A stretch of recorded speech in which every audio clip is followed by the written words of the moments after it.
రాష్ట్రంలో 2,32,53,000 నాటుకోళ్లు ఈ రాష్ట్రంలో ఉన్నాయి. లేయర్స్ బాయిలర్స్ కలిసి 8,46,09,000 బాయిలర్స్ లేయర్స్ కలిసి ఉన్నట్టుగా మాకు రిపోర్ట్ ఉంది. అంటే దాదాపుగా ఈ రాష్ట్రంలో 10,78,63,152 కోళ్లు ఉన్నాయి. మనకి రాష్ట్ర ప్రభుత్వం ఉన్న దగ్గర సమాచారం ప్రకారం ఈ మధ్యకాలంలో ఏలూరు జిల్లా బాదంపూడిలో 2.2 లక్షల కోళ్లు చనిపోయినట్టుగా మాకు సమాచారం వచ్చింది. అదేవిధంగా వెస్ట్ గోదావరి జిల్లా వేల్పూర్లో 2.5 లక్షల కోళ్లు చనిపోయినట్టుగా సమాచారం వచ్చింది. ఎన్టీఆర్ జిల్లా గంపలగూడెంలో ఒక 7,000 కోళ్లు చనిపోయినట్టుగా సమాచారం వచ్చింది. వెస్ట్ గోదావరి జిల్లా కానూరులో 65,000 కోళ్లు చనిపోయినట్టుగా మాకు సమాచారం వచ్చింది.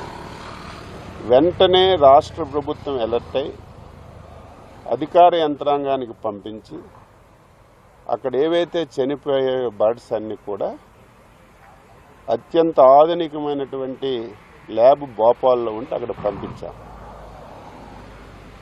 అసలు ఏ కారణంతో చనిపోతున్నాయి, ఏ వ్యాధితో చనిపోతున్నాయని పంపించిన తర్వాత నిన్న రిపోర్ట్ కూడా వచ్చింది. అవి బర్డ్ ఫ్లూతో కూడా చనిపోయాయని చెప్పి రిపోర్ట్ వచ్చింది. వెంటనే డిపార్ట్మెంట్కి అలర్ట్ చేసి మళ్ళీ ఈ పౌల్ట్రీల్లో ఇంకేమైనా మిగిలిన్నాయా అని చెప్పి పంపిస్తే 14,000 కోళ్ళు ఇంక మిగిలింటే ఒక 340 గుడ్లు ఈ 4 పౌల్ట్రీస్లో ఉంటే అవన్నీ తీసి మనమే చంపి పోర్చడం జరిగింది.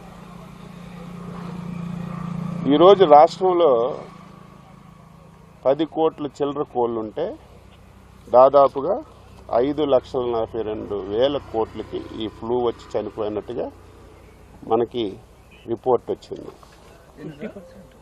5,42,000 టోటల్గా ఉన్నవి 10,78,00,000. సోషల్ మీడియాలో చాలా విపరీతమైన ప్రచారం వస్తుంది, మీడియాలో విపరీతమైన ప్రచారం వస్తుంది. 40 లక్షలు చనిపోయాయని కూడా ఈరోజు ప్రచారం వచ్చాయి. ఎక్కడ దాపరికి ఉండదు. 40 లక్షల కోళ్ళు చనిపోతే అవి పోడ్చాలంటే ఎంత పెద్ద గోతులు తవ్వాలి? ఎక్కడ దాపరికి ఉండదు కదా, ఫొటోస్ అయినా బయటకు వస్తాయి కదా. కానీ ప్రచారం జరుగుతుంది, దాన్ని నేను తప్పు పట్టడం లేదు. ఇదేంటంటే ఎప్పుడు కూడా తక్కువ టెంపరేచర్ ఉండేటప్పుడు ఇది వచ్చినటువంటి పరిస్థితులు ఎక్కడా ఉంటాయి. అయితే రాష్ట్ర ప్రభుత్వం ముందుగా మేల్కొని దీన్ని మనం ల్యాబ్కు పంపించాం. ఏవైతే ఈ పౌల్ట్రీస్లో వచ్చాయో ఆ పౌల్ట్రీస్ అన్నీ రెడ్ జోన్లోకి తీసుకొచ్చాం. ఆ పౌల్ట్రీస్కి దగ్గరున్నటువంటి 10 కిలోమీటర్లో షాపులన్నీ కూడా క్లోజ్ చేయించాం. మిగతా దగ్గర ఎక్కడ కూడా ఈరోజు కొన్ని దగ్గరలో అయితే ఇంకా ప్యానిక్ అయి 10-15 రోజులు కోళ్ళు తినొద్దు, గుడ్లు తినొద్దని టామ్ వేయించేస్తున్నారు.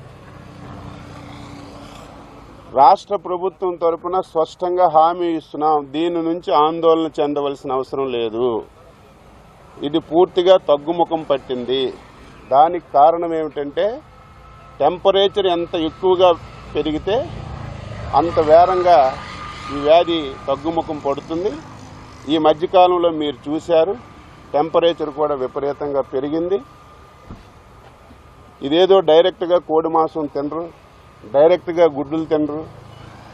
ఇది ఒకవేళ ఎక్కడైనా చిన్నది ఉంటే 70 డిగ్రీల సెంటీగ్రేడ్ వరకు ఈ వ్యాధి బతుకుంటుంది. 70 డిగ్రీలు దాటిన తర్వాత ఇది ఆటోమేటిక్ చనిపోతుంది. ఈవేళ కోడిగుడ్డు ఉడకబెట్టినా సరే 70 డిగ్రీల కంటే ఎక్కువ వేడి దగ్గరే ఉడుకుతుంది. ఈవేళ కోడి మాంసం ఉడికినా 100 డిగ్రీల కంటే ఎక్కువ ఉడుకుతుంది. ఎక్కడ కూడా ఎవరు ఆందోళన చెందవలసిన అవసరం లేదు. ప్రభుత్వం ఇప్పటికే అప్రమత్తమైంది.